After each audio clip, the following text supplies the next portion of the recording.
Faso Maliba Janaba Seka akoko ni sugandili bi kɛ kanga hakili to ala bi ma to abenifo bi fana ma to ambi sigininga a kembe du be sa sebela ngajigiya bala ka bi baylema la natiwa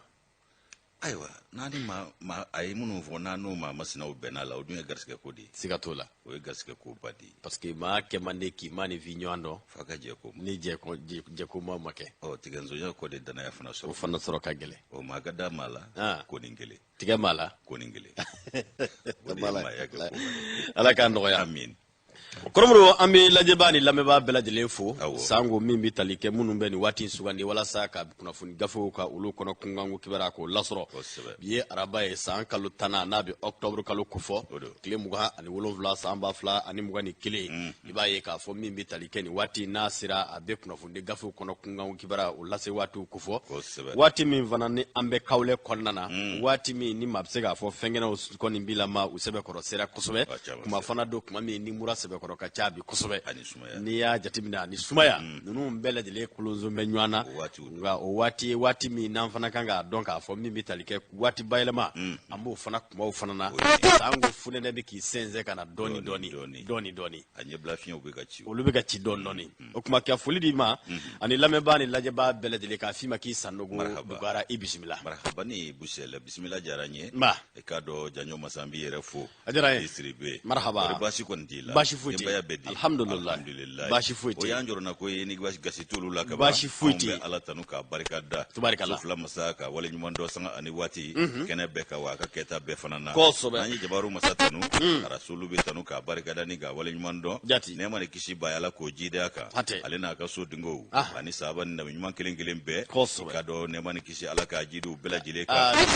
so be korofo sarata mbulu ka dulu made o kado antise ku saraire fana foli ni tanu ne barikada ni wala nyumando bete meneko on be do de ke ali bi ala ko kan shi uje ankoro ka koro bashi kura kanu shi soro jangu ka to nae ka jidi ke lafiyaula munu mi cien so barabara dali ka no lu nanga bamba to bela jilenye kanu ba jawa kulu ka foku barikada ko dantula faso ko na ni faso ko ka ko ni che uyere ala ka kanunto ka bismillah au dume bismillah kene mi ngode kuna foni kene ko da ba mo sado faso sibon kono kuma ya sa kulu ka kuna foni ikado ka kuna siri ko bashi o kuna foni kelengelo sugandile do ni ala ka je na ku garjiga ye faso ko na ni faso ko ka lo nyegele joko nyuma ni nyamada ko nyuma ala ka no yawi ala se ko nyuma no ya anyero ye kama benga charin shuya ko latigi ni ga shujuru tigu ala ko no ya ulu ye ay wajengo ma kuma so munu ba ta ka charu ka sigidawla ko bonya fle ko bonya barika ni che uire ku ka sigida ma kelengele befo ambe mindo anti mindo ko be ni nyankuma ka be ni sigiro tubarikallah ko basiti alhamdulillah sanogo dugara o kuma na ambado alaba ngu anga fereke ka misiri do labe abijanye de misinga sembo kuna ko ndila te kasinga ke daga ala batoy almami wala matela tige chugodo dablo kele afarati gabu la tige ile mabulu ka o mana ko bi kata chugomi oh ni nyere turaka nsigi misiri kono ka jala mungu milege ka dashi babla klosi jame mulo ango o nyeski koy ango nyeski de mamunu na andala dashi bawdu udu mafarana onugo ko dashi koy dalu en tandala Agalaga no ya. Bro ikado bara ye franjonga bara bay awa tafili touré ani ni mafili Johnny Yerebe Vincent Tugo nakai ani mimi talike badla ay badite de o eza terge jo makanazi makanagi do che anu ya davesa ngambi ni cheni fati ani mashimanga makanazi o mana yeve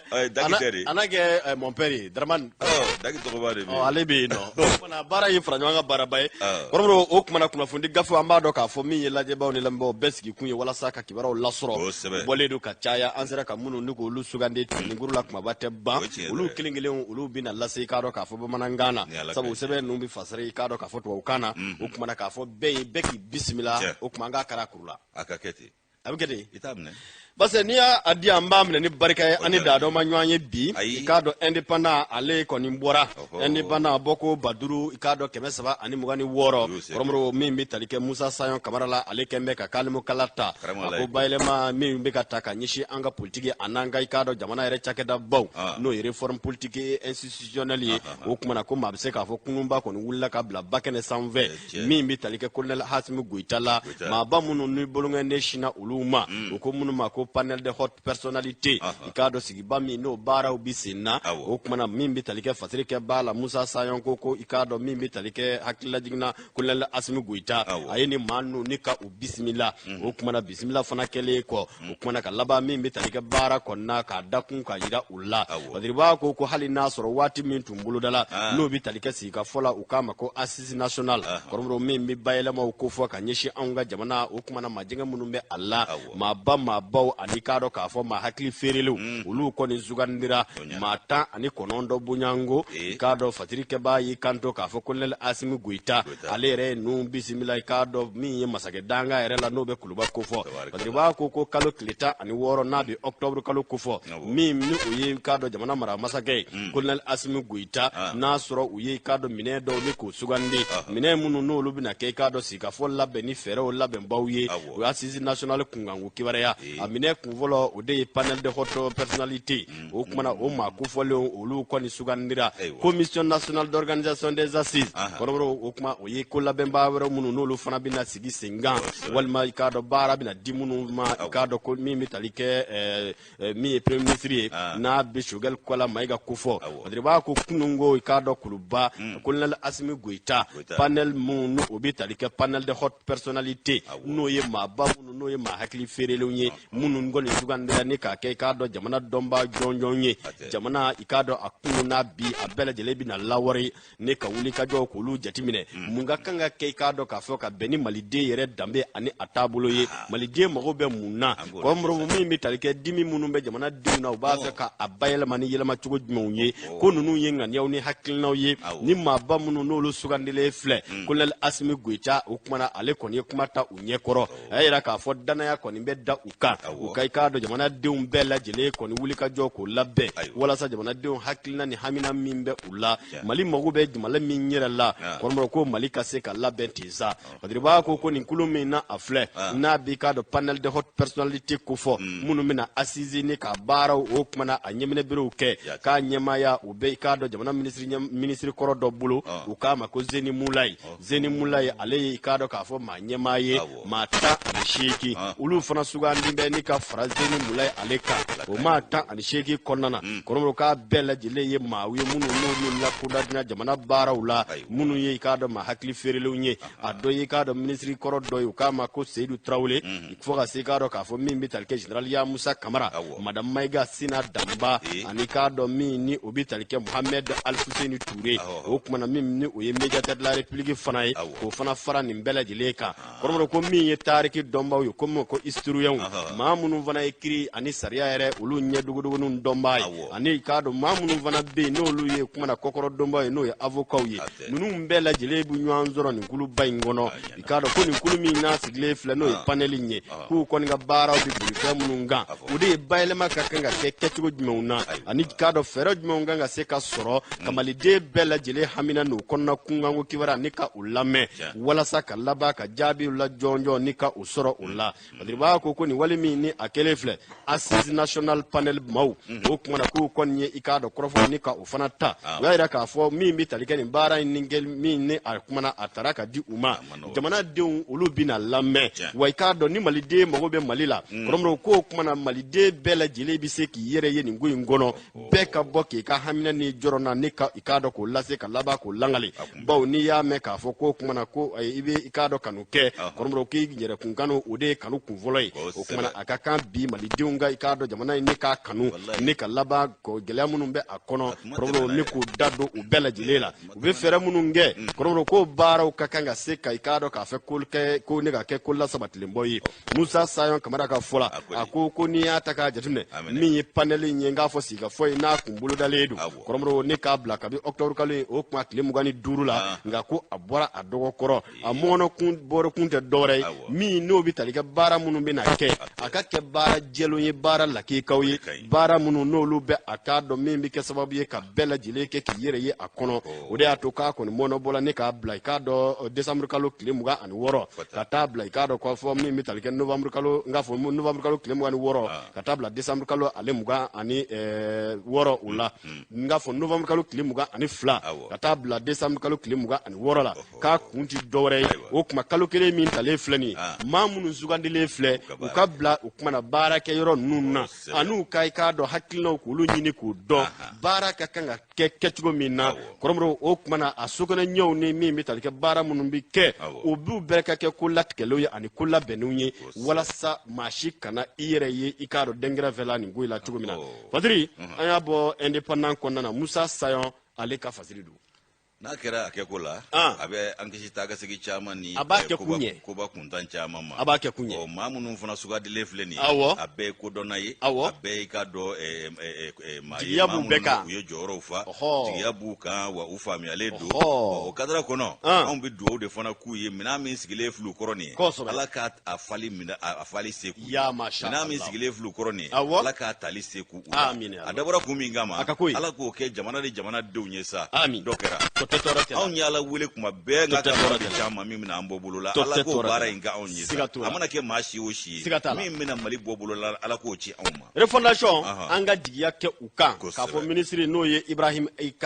Ikasa Maiga anaka chedo jamana deun jigi be uka ani ikado jamana deun bela dile hami mi bi mali labengo kura o ka se ka ke ketubula be bi se ka heres rotumi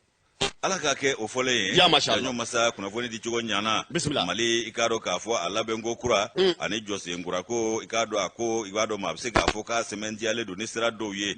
ko bi no be ka ye doni sabu ke ko munun tundi ye olu be ka ye o ba yera ma o yera ka fo ko baile ma afuma min bisena anake ikado ka fo afari fana be ka da o kuma na ko minye ma doye ala na ka dabulo ikado ka fo labana kuna foni cherin sira o fe no ye rezo sociaux ye amina naka do berela Issa Kaoujim 4e vice-président du Conseil national de la transition 4e personnalité Malikura et comme non Gardavi Issa Kaoujim en Gardavi depuis hier ne de yatebe alors angra mogo alhaji Issa Kaoujim uka foka begen nguna foka bewa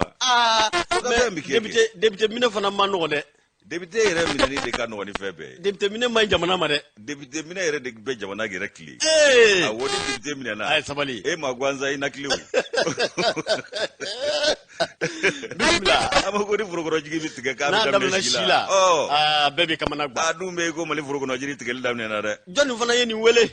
aywa Usman Dawga fasiri do bismillah Issa Kaoujim ko abe garda villa kabi kunungo yo ikado kunungo ko minye ikado ACRT o manyema Issa Kaoujim ka manyema ba ko ni ka trem vice president manyema badanga nanina wasade nguna ente kono wasade la de gola o kuma na ikado ka vo minye ko kunungo ale wele la ngata Central America ena kata do berela ino Central Mao ikado luga kuna sirafe ukoko kumana ko ni chengwele kunye jumenye akakado ka fo nengunde atrendero la sabu ayi kuma do fo kuma mununte ikado kuma sabatile unye ikado réseaux sociaux ka femi mbetalike ikado ka fo akakuma kauna ko annomne kunye oye wayo kaka nyeshi franje fanga amarake bauma kerengere ne yala ikado afade folo mimbe no shogel ko kala maigae kayo sebe koro ikado borondo ni ngoina okuma na minye ukoisa otijama ala tuguni femi ikado ni ni jemi ngo vole vleni Issa Kaoujim ko asanga ni wati ale de biboka la goshuke kama umparabo kama ukako buruja okmana minye gouvernement ire o manyema kaboko ni suka ndira fo biwa o makwaka kalivala adoni sanga ni wati abe wule o kama kigenge olakoi ano chekowa ko gelera kabi ikado wati ja MCNRP ko ama ba flavle ni ikado kafo ko done vle nyoma ni karla nyona otmana minye ikado kafo ko nunye kibai kafo kabita mini o kera fanga dafri utu kalo ba fulani mugansa a dola kibai ka foko minye isa ka ujimi ko ga ale koninga ko akonika akako willa kabo wati o minye sugandili kata fanga blunya maya sola kabo koningera ka onyeshi Dr. Shogel ko kala maiga mawa ayi ka ujimi re koni amasega jo o kuma Shogel ko kala maiga ayi ka do ko chamanta ko segere jango otara ka do nye tomba o ka jagarja keneka kata kuma mi mvo mali kungolai ko kabo fo bisa akoni mbeko o boronto jogo mi o kuma nove abuko kuma la goshi sanga ni wati mi ikado kafo ko nununye ko Shogel ikado kafo ale o kuma mi mvo ganyeshin lakana balia ko nyoma anfea ani faransi ka dabulo anulu lebe na halamina anfea ko ma be isa ka ujim makoi isa ka ujim bai kafo ko o kuma majai ali doni ta dona fo bisa Shogel ma lafia abulo o kuma na kai ikado kafo munde jira ko fe mi ikado ni ngo isa ko abu kaya jira ko Shogel kuma ko mi kuma mi mvo ni ko tumanga fo aka soro jamana de famba olu ni sojara ni Shogel ka ko getanya ali jien famore mawo ko internationalu olu bela jile se wara ni Shogel ka ko getanya ka jira ka fo ko ay ko minge ko keta de kundo o ka yi mumfo ko Shogel te dore la yire kunyini ko ki keneka ko be fe ka gluki de fale ko ka yi beni la hala tabulo yambe wati mine ko sisa macha ma o de bora isa ka ujiminda abe maumbara bo abu lagoshi Shogel ikado ka fo akoni sanga ni wati abu on nofe ka ko kembe ka muribo keta fariminda ko fo bo do vini nyu ana uladigi ko klaga ta kuma mugu ke na fo muribo keta nimbe ya ka kalfa kwenzi ko akani kuma nunu ikado ko jito ni gogele ne vle kan mina afa ni ekoi o kuma na ko fe miye ko isa adola ka jose nyire sanga ni wati anika do mato tatita fangele fe haka ja sidiawo o joyoro fa ba mini ka do maliko ka ye ka do eklesa ba doma o kaka koso ni kasa uche ka sabubu o fana ka dabulo la ka nyishanga jamana ma ko gurna ma yo kuma mi mbo ko bindenendo ko no bora anga ministry sola mini manga jamana ni jamana wore ko nyaw nyana bo ko kabo ko ningera ayi isa ka ujimi ka be na fo ikado alekera ikado la video manuma awo ka abe na fo ale malde to ta aklina kelena awulla ki kwadi shida ko fana na ko o min vle ni ko am sika nyangili soro ka da oka ko seri awo bisika nyangili da onga ko musaga ko gwele ya bisika on soro ola ka yo de kanuni faso ya ayo de boada ko fo sabo ya ko nota de fo o kuma na min yi ka do ko ga jamana de wele kata murtilima kulu ka wuli ko kwadi shida fanga ina de ko aka kuma be bolo bela jile de ka o kuma na isa ka ujim ko min yi ka do ni ngoisa ibai ka fo ko okomi okumaka mu ni ko ale ko ni ko amajai ali doni ko sede o joro fa ba mi be anvea na ngongo kata ka bo anvea ka sabuka dabulo yi ko o mabe ama ali doni okumana o mi vle ni ka ko ogele o fe mu vle ni ka ntu manga ke gbe ni ka ntu nganga ke norobla de ko ka mawre ke ko norobla okumana ko abora adusu chiene ka kuma chama fo rezo socio ka ka nyishi o ko fona ma okumana ko fo ma do bora ka jabi o rezo socio kelenga ikado olufana yuda sago fuama kakla kala nyini ke ko ka gwenga bo sente rela aka to bo ikado ka fo jamana ka tabulula do were ko ka mine ko sabu ko na ma mine ko jamfa njide do ko ka nyeshi faso makabi ka jamfa de taga jamana segere o kuma na nimbekera rezo socio kele undeka fe mi ikado ko isa ka ujim ko ni ya chomi ko filana e kata ka ande ka ena deuxième fois ka isa ka ujim o kuma ko ni amne go flana ni kata do berela ka ena ka zandrama meri mo fe ko ba flane mugasa uli ka jo fona se fe juer kalola ku ya chomi ni kata do berela abe yoro indonga korok ma atara doro mi nye transition de transition asimu goita ko yala ona isa ka ujimi reka ika do subandili sharia ka joshi ka bo sente la pewa nyingali tumi ko akoma na bebu ifa anansi ka kono Usman Daw aleka nobla sebe ni anya sama ka bo eni ka teriru nugo kono ka bido mbolido koromro hakilla ako akmadula maka laje jinyama jolina ay malikura ko na manye ka fuki malikura bo imbo mo chinfa ay na manye ka fuki sente mai ni sugu kira akaka ministry minfo ire ka ta nyini ke ka dalu sor parce que afro ka gbena kumina ko ani malika relation ni sida o kutenywanye sirala ale magoto la ko mais no jeledo ika nyini ke ka nyefoli ke ka isinzi krovola jelonga ijoro bay muye hakila odi kungafsa kula ko kumanga ke akanga ka le tanke chodila ko maître Kazim Tapo ko ya avocat Tapo awo ibado tapo vile ni barka bala iya le koni moma ya burujo bekla ki o bekla ki kitaka apena la cha tapo madre tapo ala ya wasade ko ya kokoro do mai ala ka no moma ya sigi mene ni woloka akla ka do pechiki o pechiki kla ka ala ka no ya ko ba fo ka e ka tapo barka bala kazim tapo barka bala koroboro ikado ka fo nambi tambise mana ke chugo ma ko ni kuna ma do soro ani ka joro do soro ibi korofo munum buida akanga ke korofo labu ye tsega ke bolongo no fuluko fa ka mai amano ala ka no ya ani suguri ndambo ni minganu nu furu furu yoro kuma kama nu ulu manga ke ka kuma ile ala ka no ya ala ka suguri ndambo ni minganu nu ke ma toro yerela aya nga abino ya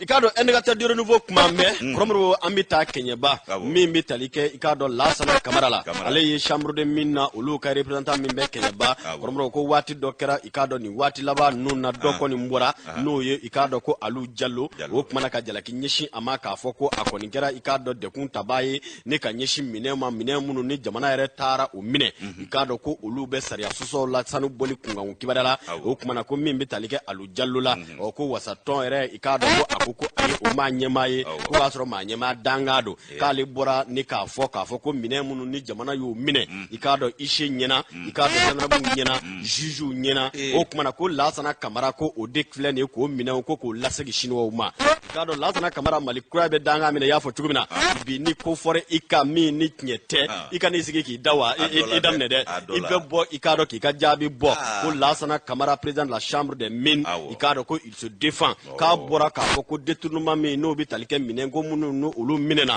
wati la ko olu munu ye kenyaba kawye no bi talike sanu boli kunga ko kibarara ani bayre nyene mimbe ka ke kenyaba no e fle fale me ni ikado ka fo ubora ka wele ko bla jamana mauma ko jamana ikado ka fo amanyemo o doni kama ko ministry chamon bla ka ta kenyaba ni kata unyeda ikado ka fo o kuma na shinwo be ka bara minge bala ko mo ka be ka keni saria sosoyi atika keni ikado ka fo jamana saria olu la batoliye o ko luka utama minzinve o kuma na ko mine ko lu ko ni mine na koromro ni kana amine umbele jele ko ko bla ikado critique mo ka buluka o ko bara mi ni o kera o ketugula bele jele kera o shireye nga ko balikera mi na jwa kun temeni ko mi mbi talike ikado ka fo alu jallula ni ale ko aye wasaton o ma nyemaye ikado ko mi mbi talike abora ka jalake nyeshi ikado lasana kamarama ka fo ko de kera sababu ye ko mine ne nu mi mine na fanga nyena juju nyena isho nyena ko lasigi ikado ka fo shiniwa uluma lasana kamara bora ka jabeli ke akoni ngorofo nunde korofo tinye mauye ikado ka fo ko kuma na ko ifien ula benedo o ko mimbi talike ni doni kama kabe hakila jini chambre de mine mimbe ikado ka fo kenyeba ani société civile locale fo ka se association wasaton yerema ani ikrom fédération des orpailleurs jeunesse kenyeba o kuma na ko lu belajile di tamana nywamve kalo klimuga ani woro marsikalo samba fla ani mugani kili koromro o kuma na mimbi talike mine fole nuna ikado ka bela jile lasigi ikado ka fo famo ma no ye critique la mawye abike ketugo munna ulu debe unyedo ulu debe usaria onika ulako do nga ko lasana kamara ko kale balamuna ode ka fo alu jallo ode ga bo ka fo ko kumina ko fole nu ko chambre de ikado ka fo min mimbe kenyeba ni aleye o manyema na lasana yo manyema ko fle ko ga mine nu ne ko okumana utaku lasigi shinwa ma ko ka keni ikado ka fo bembembe mi ni ikado ka fo ko daluma jero ada nga fadiri ba ko lasana ikado ya wele ne gurula ale ikanto ka fo ko ale dabali bana wati mina ayeni kibara ni kuna funi ne ikado kuna fundi gafe do kono o kuma ka kontina befiu ale bi bo ka laba ka kado ka nyefo wa manye mingo atuna nye mingo o kuma na ka laba hali dama ka seba na yeni ngula de ba ko kuma na nama nya kiye manye maye yere be ka keleke ko kuma na saria mununga se ka labato promo ko no olu ko ni kado ka fo tirgeli kera yere sabuye ko mamanga sigi ki damme ko la fadiri ba ko wale mungo kele fle ni mitalike kenyaba yere ikado adem zenjekulu manyema no ye Ibrahim Traoré ukama ko pisco akoko pisco ko kuma ale bora yere nyininga yela alu jallo mi na ale ko kaye wasato manyema ka gafeni birobe ubolo ka tesega kuma olu ka ton tola mi ye wasato ko manyema dangando tinyedo nga mimbi talike minengo nuna ka kera ikado ka fo isho nyena akera ikado kenyaba yere marao okuma o manyema o benyana yela ma klimbise ka to minon yela ma ko ka to dishinwa ma chodi koromro ko kuma la ko ketiko te ula sango ambe jamana mina bi badriba ko kuma ko ni wala jugu mum vle wal man ni nanyo ana korofo ni tiɲɛ minnu filɛ kɔrɔmɔrɔ k'a tɛna ni foyi ye olu ka sigida in kɔnɔ n'o ye kɛɲɛba ye waati min na u bɛ ka kɛlɛ kɛ walasa u ka ba ka se ka kisi walasa min bɛ tali kɛ u ka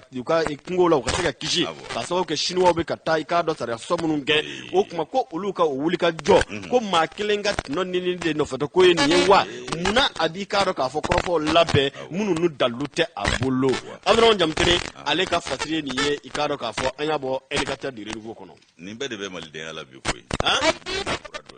ani kabako da nin bɛɛ de bɛ malidenya la bi i farati dɔrɔn ni mi kɔlɔsi ka fɛn da i la min ni tiɲɛ bɔ mɛ ɲɔgɔn fɛ o ka nɔgɔ bi ni fɛn bɛɛ jango ni i yɛrɛ man di maa min ye wa o kɔni b'a ɲini ka fiɲɛni sugu bɛɛ ɲini k'o da e la sa ka sɔrɔ ka diɲɛ minɛ n'o ye k'o da sigɛrɛ kɔrɔ ka taa tiriti kan la hawla o kuma ala k'a koɲɛ nɔgɔya ni ala ka jɛ informateur godi n'ale tɛ ni y'ale ta ayiwa i k'a dɔn k'a fɔ Modibo Konate ɲɔnɔ donso don a y'i kanna bɔ a ye wele da kumana ntɔma n'o ye Modibo Konate donso kamalen don ɲɔnɔ sigi la o kumana ko a nege tɛ olu la nege tɛ yɛrɛ k'a nege tɛ ale nege tɛ la tun koyi ko min ye lakanabaliya ye a dɔ la ko o kɔni gɛn bɛ i k'a dɔn dantɛmɛ ye k'a nege kisɛ kelen tɛ olu la bi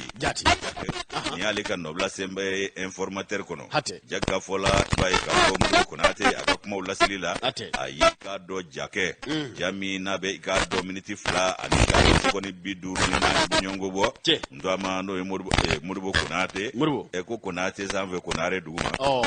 baasi tɛ ntɔma Modibo n'o ye donso kamalen ye a kɔni kumana a ye i k'a dɔn wele bila jamana maa ɲɛmaw ma a yɛrɛ donsow bɛɛ lajɛlen tɔgɔ la donso den n'a ba Kɔntoroni Sanɛ olu tɔgɔ la i k'a dɔn a ye wele bila jamanadenw ma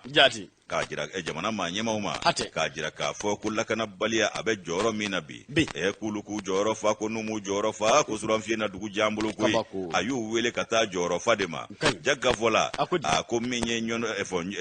zone office du Niger ye n'o ye office du Niger a sigidaw ye ko lakanabaliya kɔni k'a dankɛmɛ no ma se k'a fɔ ka s'a dan na min ye i k'a dɔn maloforow ye k'o jeniko kuma bɛ sen na bi o tɛ bi ko ye k'o bɛ ka jeli bɛɛ lajɛlen ɲɛbosolen ɲɛna marabagaw sen b'o la i k'a dɔn jamanadenw yɛrɛ sen b'o la i k'a dɔn cikɛlaw olu bali don ka taa i k'a dɔn cikɛyɔrɔw la ko nin yɔrɔ dun ni ye i k'a dɔn jamana nimayɔrɔba dɔ ye sɔrɔ sira fɛ ani balo o na sira fɛ jamana nimayɔrɔba dɔ don ko nin sigida maaw kɔni ni bɛ dingɛnin da la a bɛ waati jan bɔ lafiya t'u ye u yɛrɛ jigi tɛ lafiya ka bi k'a sabu kɛ u ɲɛ t'a ɲɛkun na Modibo Konare ale ka fɔla a kɛn bɛ ka jamana ka bandiri ta ni k'a meleka la n'o ye drapeau ye o bɛ jamana kanu kofɔ a bɛ ka jamanadenya hakika kofɔ ndɔma ka kuma la a ko maloforo a jɔn bɛ maloforo min cɛ la malo kanne to ne bɛɛ lajɛlen jeni k'a bɛɛ sisi k'a kɛ i k'a dɔn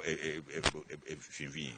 a jɔn b'o cɛ la a bɛ ka kumakan lase o ye misali bɔ o ye dalilu ye a bolo a ye i k'a dɔn kulekan bɔ fɔ a nikun na ka ɲɛsin jamana marakɛbaaw ma a ko i k'a dɔn u ka jamana kanu don u yɛrɛ la sa ko jamana kanu kan ka kɛ jamana den bɛɛ lajɛlen na ni jamana kanu bɛ i k'a dɔn jamana den bɛɛ jango ɲɛmaw ko jamana bɛ kumabɔ sɔrɔ jamana in kumabɔ waati ye nin ye a bɛ ka kuma ni kumakan min ye jigitigɛ kumakan don makariko don wa cɛya kuma fana b'a da ani k'a dɔn welewele o kuma de bɛ ndɔ ma da a ko i k'a dɔn cikɛlaw filɛ nin ye ko cikɛlaw dɛsɛlen don ka t'u ka forow la a tɛ k'u la ka nɔɔri da o kumana min ye i k'a dɔn k'a fɔ k'a sabu kɛ mun ye a tɛ k'u la ka taa jatigɛ wale kɛbaa tigilamaaw ni bamanciw i b'a dɔn u bɛ siran olu ɲɛ o min bɛ ka kɛ ye bɛɛ b'a dɔn o tumana ko u kɔni sigilen don u ka minɛw u bolofɛnw a n'u ka cikɛ forow u ka sɛgɛn kalo joli mun bɛ o wɔsiji tɔni k'o bɛɛ de bɛ jeni sɔgɔmada kelen sanga ni kunkurunin kɔnɔ u ɲɛ bosolen ɲɛna se t'u ye dabali t'u ye jigi t'u la lafasaba t'u la ntɔma ye wele bɔ Modibo Konare a ko k'a nege tɛ olu la bi k'a nege tɛ hali nege tɛ la tun k'a sabu kɛ ko in sera yɔrɔ min na ko kuma a tɛmɛna fɔ kan o kumana ko min ye k'a dɔn ni fɛɛrɛ ma sɔrɔ ka dabali tigɛ yaasa ni dabolo jugu min filɛ nin n'o kɛlen don zangara ye an ka sigiw la ko ka fɛɛrɛ k'a la jango ɲɔnɔ o sigida la k'i b'a ye k'a fɔ k'a bɛ gɛlɛya don dɔ dɛ ko min ye jamana in ye an ka fara ɲɔgɔn kan an ka jamana in kisi an ka jamana in kanda wa min ye cikɛlaw ka forow ye a n'u ka sɛnɛfɛnw k'an ka fara ɲɔgɔn kan k'u ka sɛnɛfɛnw n'u ka forow kisi k'a kanda fɔ min ye finitigiw ye k'olu de kan ka lakana kɛ ni finitigiw tɛ yen nɔ olu donsow de bɛ jɔ finitigiw jɔyɔrɔ la ka jamanadenw ani sigida maaw lakana ni k'u bolofɛnw lakana hakilisigi bɛ se ka na cogo min na o ko n'olu donso ni i ka dɔn finitigiw n'o ye wolomasiri tabaw ye ko n'u sina ka fara ɲɔgɔn kan kelen ka kɛlɛ ta bala bolo kelen na ko yala ko an tɛna bɔ gwɛlɛya in kɔnɔ wa an ka nin dabolo juguya min filɛ nin ye ni jamana b'a kɔnɔ dɔ de bɛ fara a kan don o don fɛn ti bɔ a la n tɔ ma ko k'olu ye donsow ye donso sigi kun ye i k'a dɔn sigida ani kungo lakanani ye wa min ye murufakala ye i k'a dɔn sɔrɔdasiw ta a nana donsow ka murufakala sɔrɔ yen dɛ o kumana ko kɛlɛ a bɛ jamana dala bi olu ye i k'a dɔn donsow ye ciko kelen de b'olu bolo min ye u ka murufaw ye ani min bɛ faama bolo olu tɛ kelen ye n'u ni faama y'u tɛgɛ di ɲɔgɔn ma bɛɛ k'i jɔ i jɔyɔrɔ la jugu an ka jɛ k'a kɛlɛ kɛ kɛlɛba kelen ye an bɛɛ ka jɛ ka fara ɲɔgɔn kan ka kɛ cɛ kelen ye ka jugu kɛlɛ ko nɔna sɔrɔ a ko la ntɔma bɔra ja in na n'o ye video in ye a ko k'a bɛ wele min bila ko k'a fɔ ko wolomasiri tabaw u k'u jija u ka taa i k'a dɔn nin yɔrɔ in kuma bɔ u ka fara donsow kan u ka jɛ ka ɲɛ sɔrɔ nin ko in na a labanna gɛlɛya n'a ta bɛɛ ani degun n'a ta bɛɛ min b'a nin kan o n'a ta bɛɛ a labanna ka dugawu kɛ ka dugawu kɛ jamana ye ka dugawu kɛ jamanadenw ye ka dugawu kɛ i k'a dɔn k'a fɔ i k'a dɔn jamanaden kelen-kelenna bɛɛ lajɛlen ye ala ka jamana yɛrɛ bɔ nin dabolo juguya in na an bɛ i k'a dɔn lahala min na ko lahala gwɛlɛn don wa lahala in man di maa si ye an ka to nin na k'a b'o dugawu kɛ fɛɛrɛ o fɛɛrɛ bɛna n'o bɔli ye ko ala k'o nɔgɔya jamana ye jaki ni y'ale ka nɔbila sɛbɛn ye an y'a sama ka bɔ informateur kɔnɔ u ka bidon bɔli don kɔrɔmɔrɔ i k'a dɔn k'a fɔ gɛlɛya kɔni bɛ bi a bɛɛ lajɛlen y'a seere ye n'i y'a jateminɛ segu yɛrɛ n'i ye i k'a dɔn ba fila ni ɲɔgɔn cɛ da kɔrɔmɔrɔ bɛɛ bɛ kamana gan minɛ kunna bɛɛ de degunnen bɛɛ bɛ jɔrɔ minɛ kunna bɛɛ bɛ i k'a dɔn k'a fɔ n b'a kɛ cogo di minɛ kunna wa olu fana bɛ yen olu yɛrɛ bɛ k'u jigi kɛ anw fana minnu ye bamakɔ yan a dakun kelen bɛ anw yɛrɛ dala yan siga t'a la janjo a ma nɔgɔn dɛ a ma nɔgɔn dɛ nka n'i y'a minɛ ɲɛjigi maa ma ɲi y'a minɛ ɲɛjigi maa ma ɲi a bɛ gɛlɛya awɔ n'o tɛ sigida bi ma welewele bila nin yɔrɔ ninnu na dɛ yɛrɛ la fan bɛɛ wolomasiri tabaw kungokolo bɛɛ k'u ye suma yɛrɛ sɛnɛni n'a sɛgɛn lajɛ ko ni cikɛla y'i miiri a ka sɛgɛn la k'a ni maa tɛ jɛ ɲɔ la nka o ka sɛgɛn kɛlen kɔ o nafa bɔ kuma ka t'i jɔ k'o jeni dɔ fɛ ala n'a kɛra ni se bɛ cɛ o cɛ a tɛ k'i balolen ɲɛ nka bɛ kɛ cogo di ayiwa an tɛ taa munumunu sugu la ne ka sɔrɔ ka segin yala an na dusu suma sɔrɔ yen n'ala sɔnna a ye ɲa ma cɛw dantigɛli caman t'o la dantigɛli jan t'o la mais dɔnkili nin ne y'a fɔ Makan ye n'a b'a jouer a k'a lajɛ ni karisa tɛ yen fɔlɔ karisa a ka ɲɛma kɛ i b'a jouer i bɛ taa ka yɔrɔ lajɛ de n'a tɛ yen mais ne fɛ n ko a fɔra ko o dossier poussera kosɛbɛ aramata maa ma kɛ fɔlɔ mais ne fɛ n ko dossier Isu tɛ a ko furusira taama la yan a ko ten Isu ko ten ale de b'a kalama Isu dun ka ko yɛlɛma ka suma sa an k'o bilalen furusira ale de ka ko don dɛ kɔrɔmɔrɔ an taara an nana golobaliba in man di aramata fana ye koyi maa bɛ wolomali la a bɛ n ko golobaliba in ka ko goloba ten a bɛ taa dɔɔnin quoi ka sabu kɛ gabari yɛrɛ cogo ye n t'a dɔn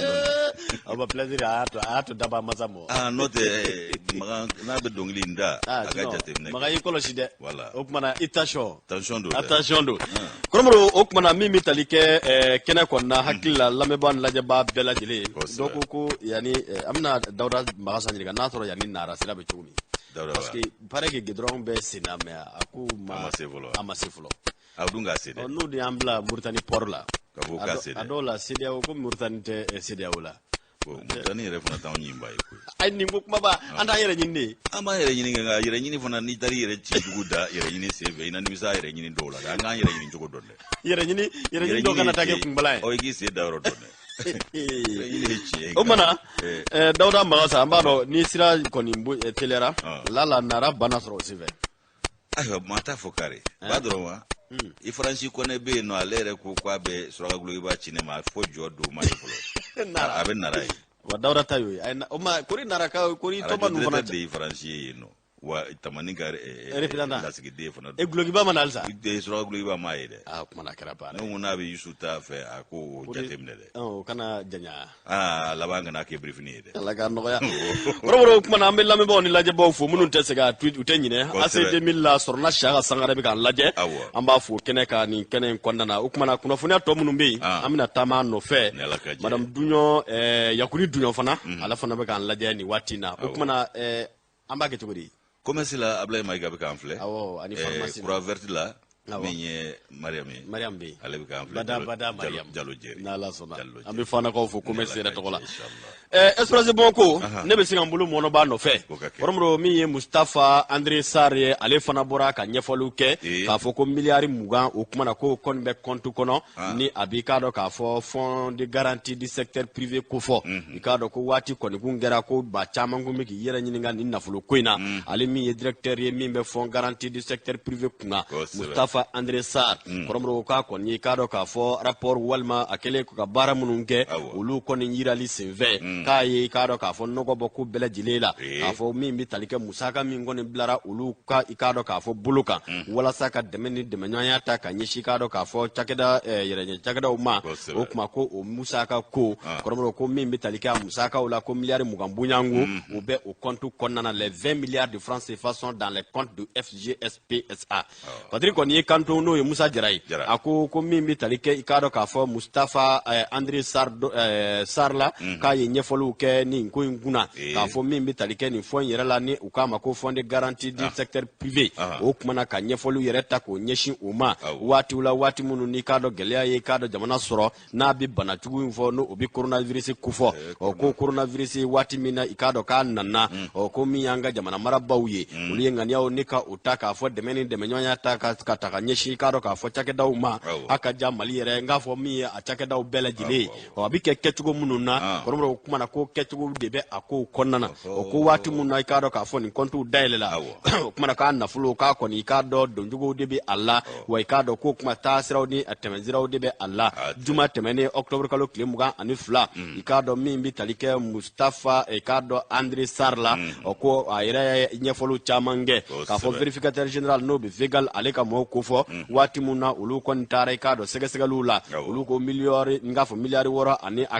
miliyari woro na kungam 20 koromro ko kuma ko ulu kon kuma jabi jonyonzoro ko ula o ko ale ikado ka fo nyefolu nika utako segere ka sabu ke munye kuma mununa ikado ka fo verificateur général commission ulu bi teme o ka bi ke kuma na kontu o kuma na kontu kado ko donjugo debe ula o doni kama ko commission d'administration munumbe o kuma na miliyari tan ani kado saba ani aklanje o ko kon tara ni ka ikado nyeshi mawma mamunu nolu ye chakeda batigla mawye o kuma na ni kado corona bana kon gara sababu ye ka gele lase o ka chaw kechugo uluma o ko musaka munu ni uflani nye koromro kuma na sare akise munumbe ikado a musaka o nika o kokoroma do ani ka laba nika kuma na ku sigo ni ku sigi singa o kuma na ka de keni kulu ye kulu munu no ulu bele jile de bi hakilna odi commission duru bunyango ulu bele jile sigle do ni musaka ingama ka sababu ke munye ikado ko mi dispositif de contrôle interne o ko obi kado ka fo I hakilna di Allah commissaire au compte ulu fana ke kado itegena obe Allah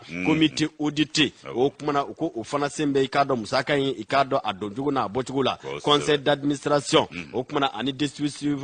de surveillance et de la régulation de la banque centrale nunu bele jile kromrubo o kuma na ko ulu ka wuli ka jonu kai kado ka fo jatimno be buli ni nafuli ngono o kuma na ko mingo ni njele do bi akaka ukanga ale ka bo ka nyefolu ke bo chakeda ma nyima ye aye ka fo o kuma na korofo ka munu no lo kun vora walma ikado ka fo majinga munu no lo kon kunyira ikado ko majinga obi ke watula wati munu na ikado chaw konana ni tama keba kon terani kuma ye kuma munu be ka fo kibaraw bele jile ma dafaka di nyama koromro ko no kibaraw bele jile ma priprilatike adola ka kuma obi sebe koro chaya Mustafa ikado André Sarr o kuma na fatriba no bi talike express de Bamako no ye Musa Jara ale ka fatri koro akoko min jele do bi dakurunye kelina ka fo miliyari mugan ko ni kabi kado ka fo FGSP ikado ka ba kontu konnana kila ambe aktunyi ke lame ba ni laje ba ofe ya fo chugo mi janjo kado kuran ale kun ambla ambe aktunyi ke kanuba jamakulu fe ni tan rese makoy na la sona mana min ya radio e ambe temenale folo bismillah mana ni alaka je anya fo chugo mina sebe ikado le gido do le gido ale kembe ka kuma funangendo ka kola beneka mi ta go shegina ni ko ikado 8e edition Star Foot pour la paix aywa ko mi edumuson ani farkulo nyana je ministry abunya sigile do ale kɔrɔ tago segina ye o ɲɛbila baara min ye nin ye ko Star Foot n'a dabɔlen do bɛn ani lafiya kama ayiwa k'a bolo dalen do k'a bila novembre kalo tile 7 nata la ayiwa min ye maa min ye n'o y'a labɛn k'a dɔ funangɛni jini do ko Seydou Bacili a ye don kibaru dilaw wele ani kunnafoni baarakɛlaw ni ka taa ɲɛfɔli k'u ye ayiwa Seku Kulubali ale y'a fasiri bi kunungo le gido kɔnɔ Janjo Masa min ye k'a dɔ nin ko in ye k'a bɛna sigi kɛnɛ min kan n'o ye k'a dɔ Star Foot pour la paix a bɛ kɛ ntolanci kɛnɛ min kan o bɛ wele ko Misibo Tɛrɛni Misibo Tɛrɛn o bɛ Kalabankɔrɔ plateau o kumana min ye k'a dɔ k'a fɔ Palmer n'o ye Maliden ye ale ni Ismaël Kolbasi n'o ye Kɔnɔwari ka den ye olu na ɲɔgɔn sɔrɔ nin ko in na ko labɛnjɛkulu o ye Bacili service ye o tago sekina ye nin ye k'a dɔ Janjo Masa denfaya o sigilen don minisiri kɔrɔ min ye farikolo ɲɛnajɛ ni funangɛniw ka minisiri ye ani min ɲɛsinnen don i k'a dɔ adamadenya o ko ninnu taabolo ma min ye k'a dɔ k'a fɔ Musa Aga Atayer ale ni k'a dɔ Madame Mafi Keita ale ye k'a dɔ denbaya mina sigilen don Mafi kɔrɔ ko Kalabankɔrɔ i b'a ye k'a fɔ o maire min ni o i k'a dɔ Cɛkura Jara ye ale fana ye k'a dɔ maa ye bonya a sigilen don min kɔrɔ a bɛɛ lajɛlen bonya b'ale de ka i k'a dɔ mara kɔnɔ monsieur le maire o kumana min ye k'a dɔ promoteur yɛrɛ n'o ye a ko tigiba yɛrɛ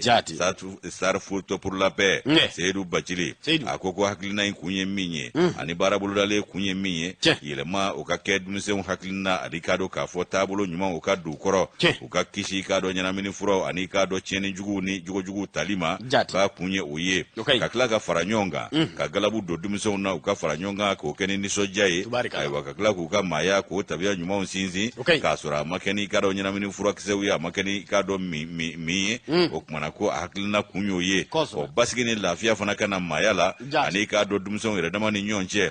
a ka ɲɛfɔliw la ko k'a ka hakilina in kun ye mun ye ka bɛɛ lajɛlen fara ɲɔgɔn kan ndolanci o hukumu kɔnɔna la min bɛ wele ko Star Foot pour la paix o kumana ko nin ko in k'a kun ye jumɛn ye denmisɛnw ka don ɲɔgɔn na farikolo ɲɛnajɛ o ye k'a dɔ farikolo yɛrɛ jagabɔli ye ani hakiliw jagabɔli ni maaya yɛrɛ nisɔndiyaw k'olu bɛ sɔrɔ a ko kɔnɔna la min ye k'a dɔ fɔlikɛlaw ye ani k'a dɔ k'a fɔ artiste wɛrɛw ye olu de bɛ ɲɔgɔn sɔrɔ a ndolanci la funangɛni caman bɛ bɔ ni ka taa galabu don u la k'a kun ye mun ye u ka hakili ɲuman sɔrɔ u fana k'u sen don faso a jiri n'a jɔli baaraw la ayiwa Bacili ka fɔ la a ko min ye k'a dɔ farikolo ɲɛnajɛ ye ko ale ye fɛn kɛrɛnkɛrɛnnen ye min bɛ maaw don ɲɔgɔn na teliya la ayiwa seko ni dɔnko k'o fana kolo giriya yaasa bɛn ani lafiya ni basigi bɛ se ka na ko tago segina min filɛ nin ye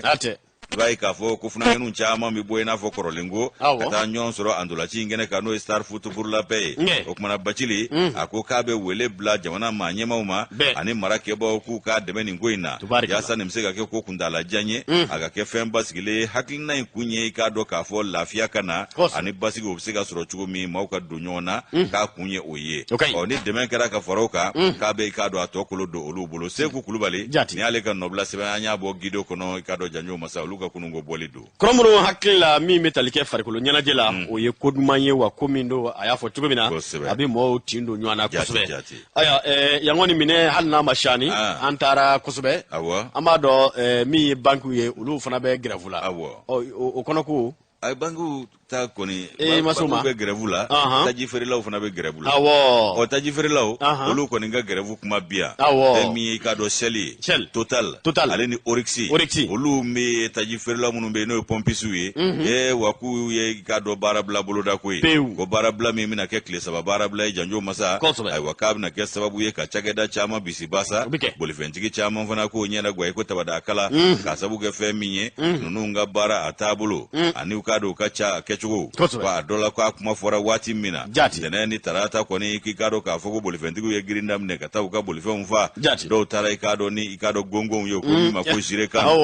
gongonbaw bɛ dɔw bolo sirekan ka taa se i k'a dɔn barikonbaw ma k'a dɔn ko i k'a dɔn 200 litiriw ninnu bɛɛ taara fa i k'a dɔn esansi ko a kɔlɔlɔ ɲɛsiranya ɲɛ fɛn min i k'a dɔn ko min ye bɛnbaliya ye o kɔni o de nana ni nin sababu ye sigi ka kuma u y'a kɛ fo ka taa se waati labanw na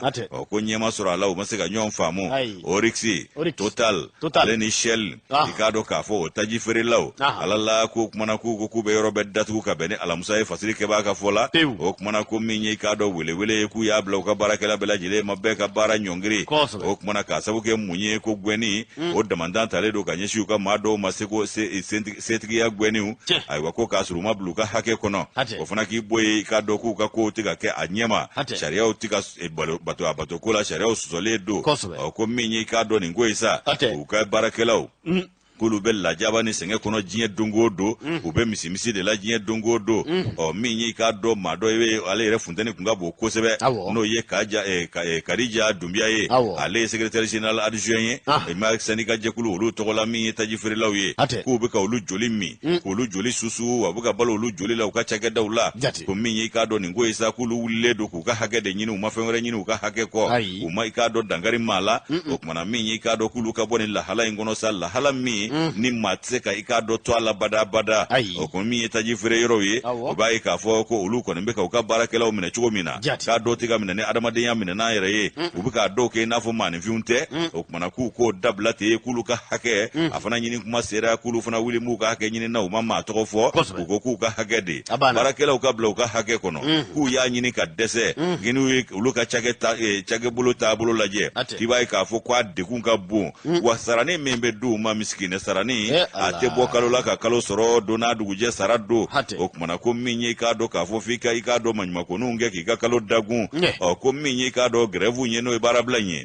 le sababu nyongo ku yo bulo da abna ke sababu ye ka chagada do ko luka ika do bara ogele o bulo abke sababu ye ka bulu fentiki do ko lunye gwan ko sebe ay wa minye ka do ni barada balebele do be olu ko ni bulla jona ka binte ni tarata ka to ika do ka jigisigi nyini ko bla ukoro ko minye bla ngoro nyete gwa gongo no jire kanu ni 200 litri ye ulutara no luye ka to lufa ka bla ukoro ko sabu ni barabla mi mvleni bai ka fo ko akuma fo aklef la kono ko pompisu ye na fulo soro Allah ube na fulo mi utemi ire nyana so do ko ire kono ka sabu ke jama grina uka chugo mina ko sigi akuma ko ni besina ono sigi akuma wikaro ka fo ko nu ye nobo ododo nu man nobo ire wikaro ka fo ko bejo mi joseka manyema ono ye Orixi ani Shell ni totally olu jombo jeseka barakela ofana jole du josenga o tumana ko ku madore nyini convention collective ko kuma min fora ko no bora sira fe ko shitna kiribo shila o ku bane do de ma fe mi karo ka fo ni société sabaye